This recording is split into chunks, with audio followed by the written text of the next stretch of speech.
क्या सच में खुद को खुदा समझने लगे थे राजेश खन्ना? इस घमंड की वजह से छिन गया था राजेश खन्ना का सुपरस्टारडम। कहते हैं जब सफलता आपके सिर चढ़कर बोलती है तो इंसान खुद को खुदा समझने लगता है और ऐसा होने पर इंसान का पतन निश्चित होता है। आज हम आपको एक ऐसे ही सुपरस्टार की कहानी सुनाने जा रहे हैं। बॉलीवुड के वो पहले सुपरस्टार राजेश खन्ना से जुड़ी ये बहुत ही इंटरेस्टिंग कहानी है, जिन्होंने अपने सुपरस्टार का इतना घमंड हो गया था कि इसी घमंड की वजह से इनके सुपरस्टारडम का पतन हो गया। आपको बता दें कि राजेश खन्ना के इसी घमंड की वजह से उनका उनका अर्श पर पहुंचा करियर फर्श पर पहुंच गया था।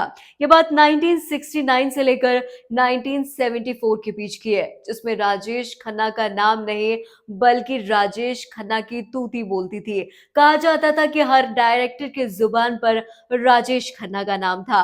राजेश खन्ना की फैन फॉलोइंग इतनी तगड़ी हुआ करती कि लड़कियां इनके लिए खून से सने लेटर तक लिखा करती थी। लोगों में इनकी दीवानगी अलग लेवल की हो गई थी। राजेश खन्ना की इस दीवानगी के कारण डायरेक्टर की लिस्ट में सबसे पहला नाम अगर किसी एक्टर का होता तो वो राजेश खन्ना ही थे। राजेश खन्ना के साथ काम करने के लिए लंबी कतारों में डायरेक्टर लगा करते, इसी वजह से वो खुद को खुदा समझने लगे थे।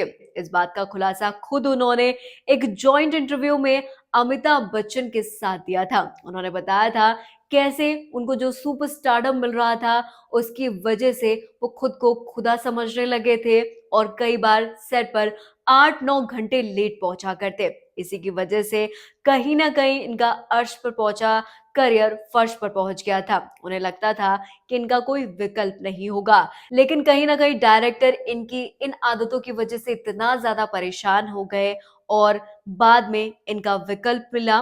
धीरे धीरे करके ये उन फिल्मों से बाहर होते गए। राजेश खन्ना का विकल्प मेकर्स को मिला तो इसी वजह से एक्टर को साइड रोल तक करने पड़े।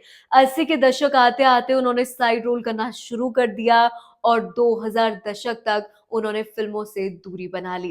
कहा जाता है कि इस वजह से कहीं ना कहीं जो राजेश खन्ना थे वो डिप्रेशन में तक चले गए थे और 2012 में हमने अपने पहले सुपरस्टार को खो दिया। लेकिन ये बात बिल्कुल सच है कि घमंड इंसान को कहां से कहां पहुंचा देता है। आप क्या सोचते हैं? कमेंट्स में जरूर बताएं। देखते रहिए बॉलीवुड फ्लैश बैक।